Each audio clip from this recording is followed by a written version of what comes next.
This is part 13. Sorry for the late upload. I couldn't record the whole day until now.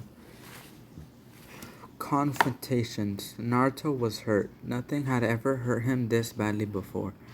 Not in his 13 years as a resident of Konoha.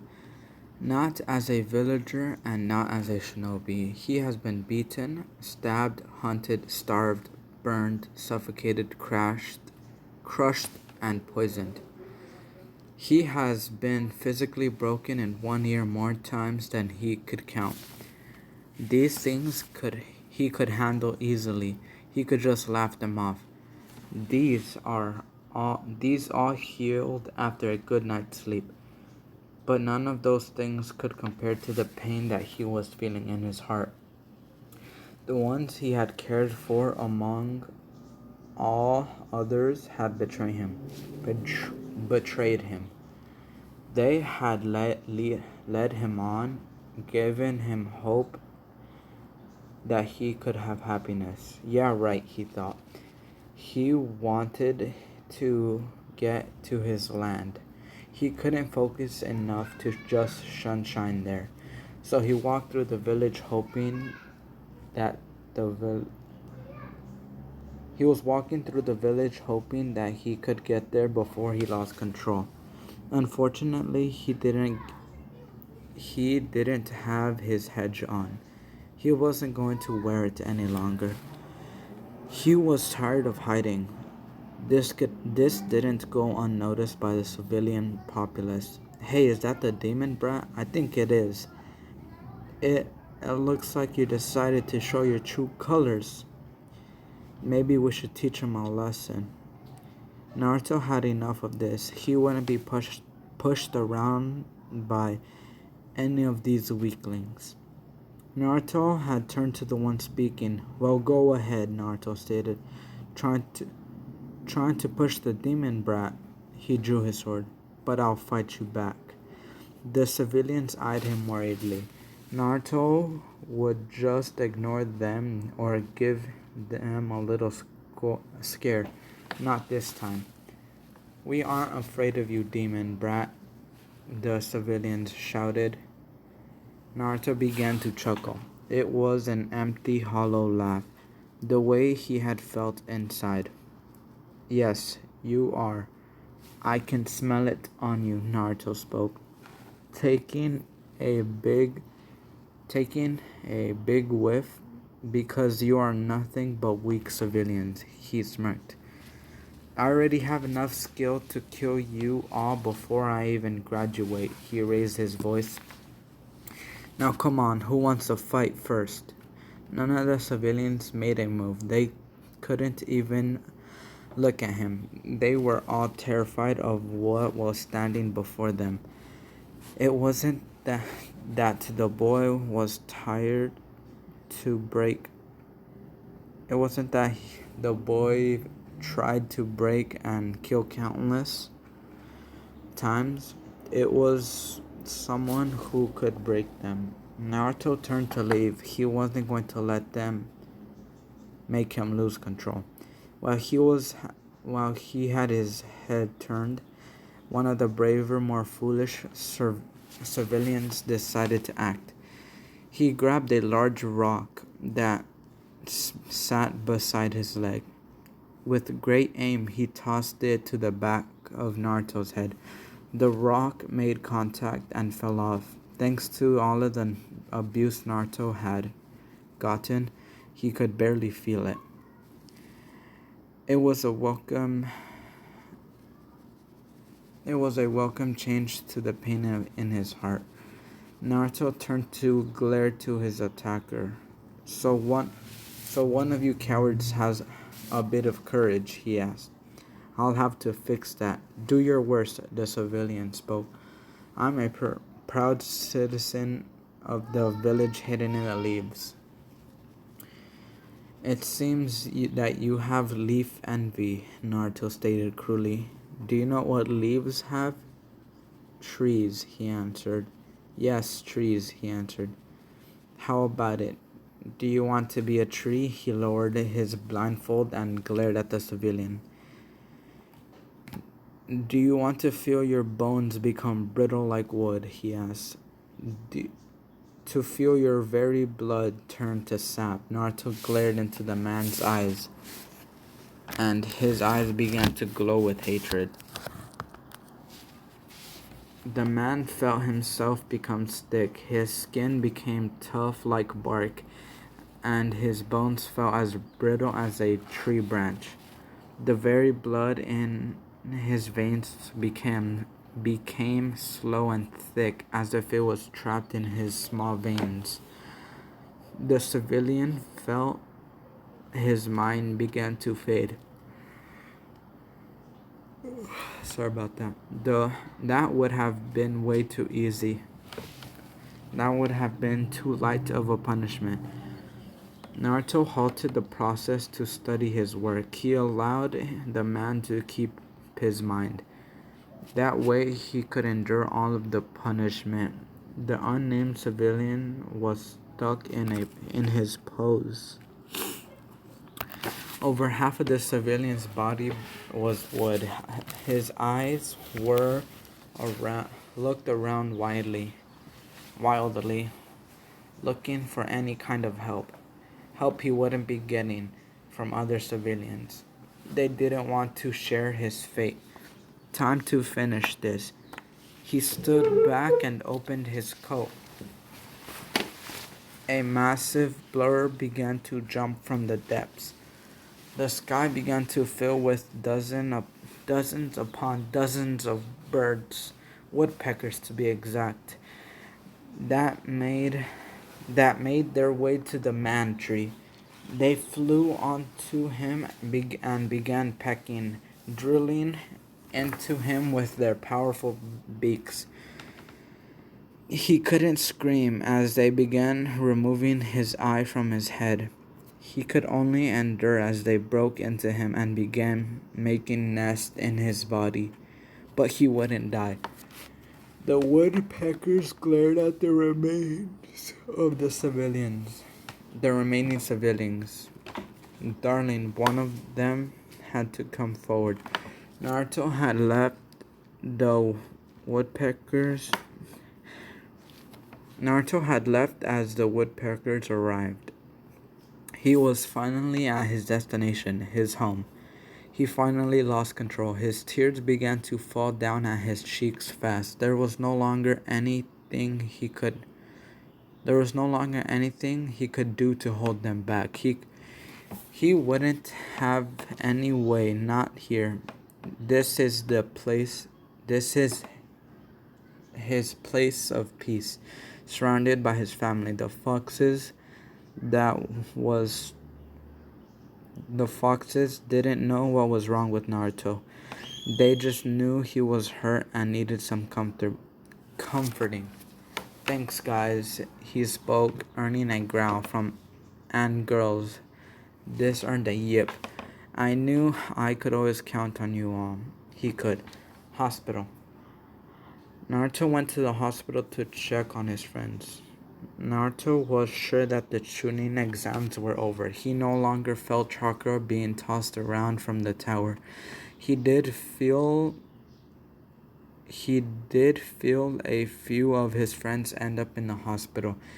He decided to check up on them. Unfortunately, the doctors and the receptionist were being difficult. Just tell me where Rock Lee is, Naruto shouted. Usually he wouldn't need to ask. Unfortunately, Lee was a special case. Without any chakra, Naruto couldn't tell if he was entering Lee's room or an empty room. He was tempted to use his clones to find the room, but he's resting and he doesn't need any company from your kind, she hissed. So leave before I call the Anbu to escort you out. Do you have tree envy? Naruto asked. The receptionist paled. Many have heard about what happened in the village earlier that day, and didn't want the same. She didn't believe it at first, but now.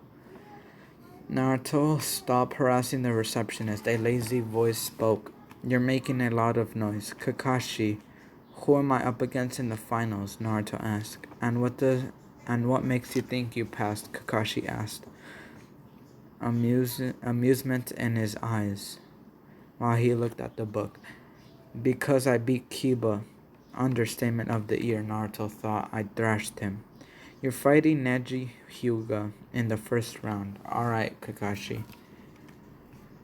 I know what you're going to say, Kakashi interrupted, but I won't be able to train you for the final. I wasn't going to ask you for training. Not from you, at least, Naruto growled. I just want Lee's room number since he pointed to the receptionist, is giving me a hard time. Naruto turned to leave. Wait, Naruto, Kakashi called. Sasuke is going up against Gaara, and Naruto didn't care about the Uchiha. So I need some things from you, he continued. Your sword and any other dances you have made.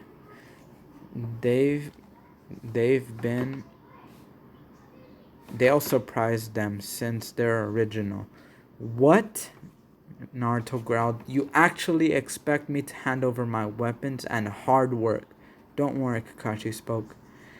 You'll get your sword back. Sasuke just needs it to cast a few illusions until he wins. And what about me? Can't wait to hear this, Naruto thought. What do you think?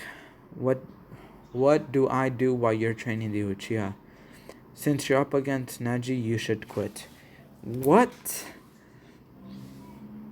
Well, without your sword, you have no genjutsu, Kakashi reasoned. Not that they would work against a Hyuga. No, Naruto answered. Those genjutsu are mine, not the sword, he explained.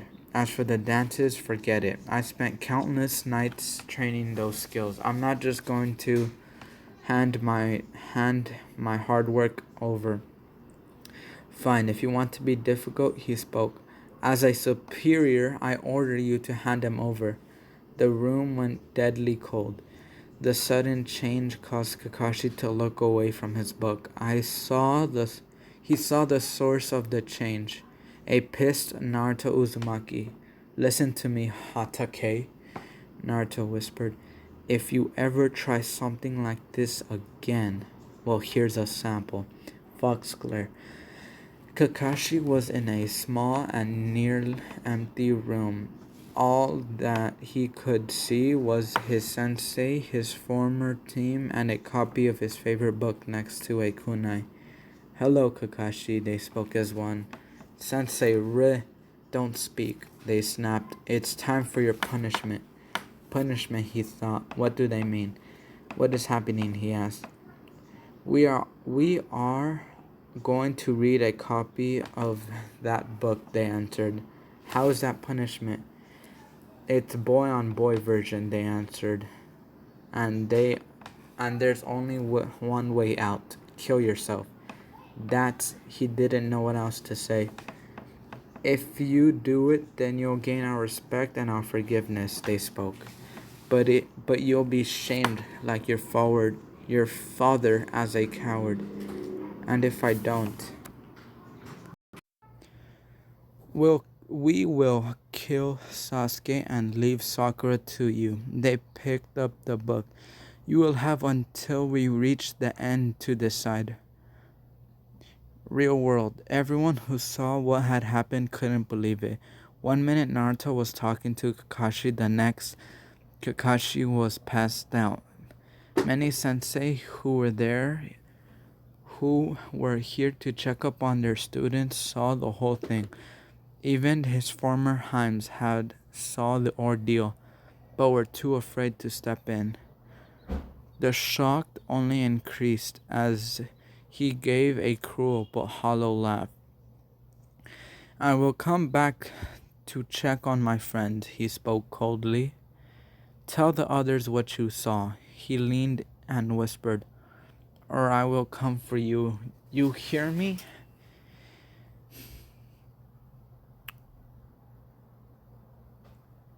He asked. I'm taking pain. I'm talking pain. razor blades and lemon juice. The receptionist nodded frantically. Naruto vanished in a sunshine. The Uzumaki Inuzuka compound. Naruto felt like kicking himself. He had forgotten about Hana during the ordeal. She was the only one not in any of the pictures he had seen. He didn't he decided to sneak around to her window.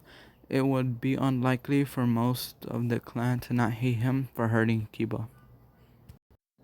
Hana, he called. Inaheim.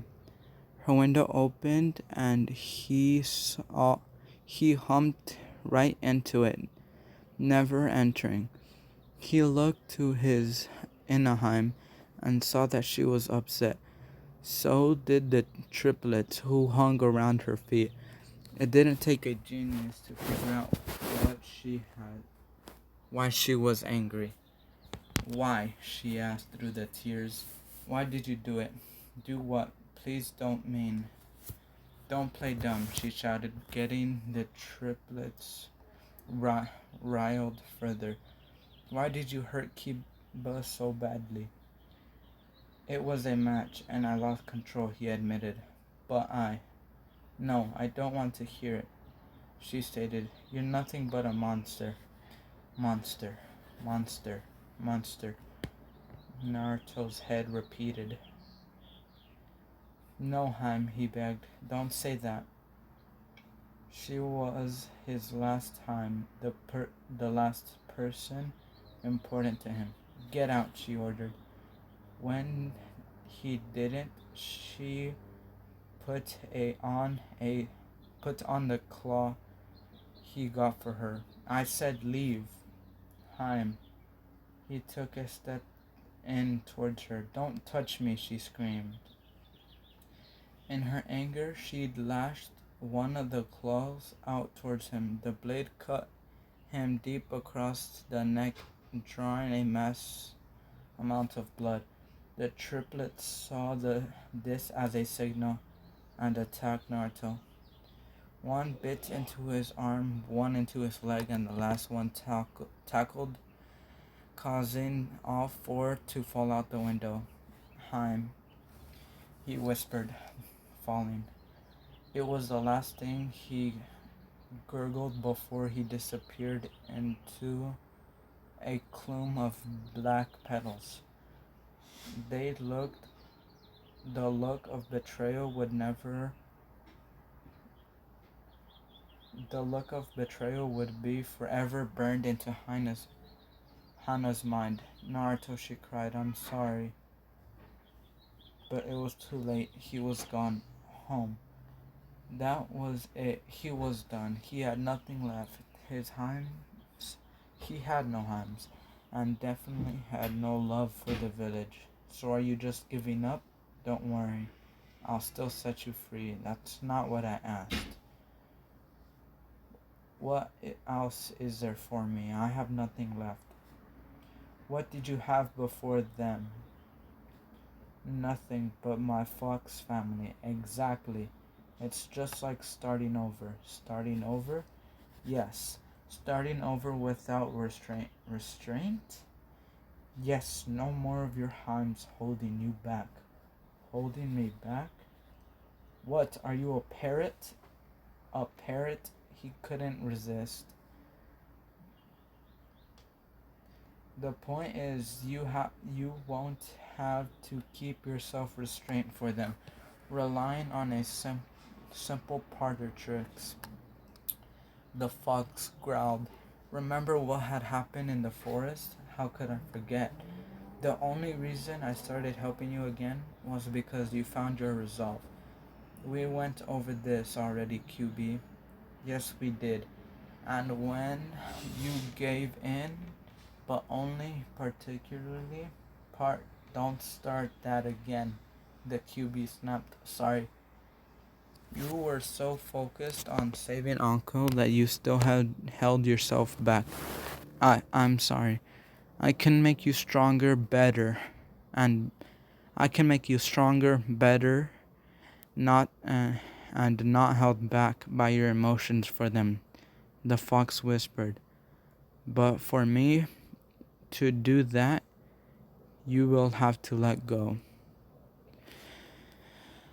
That's the end of part 13. Sorry for it being so late. I tried recording this twice, but people walked in and then they stayed there and I couldn't record. Sorry about the long wait. If you guys enjoyed the video, if you could please like or subscribe or both, that would be greatly appreciated. And thanks for listening or watching.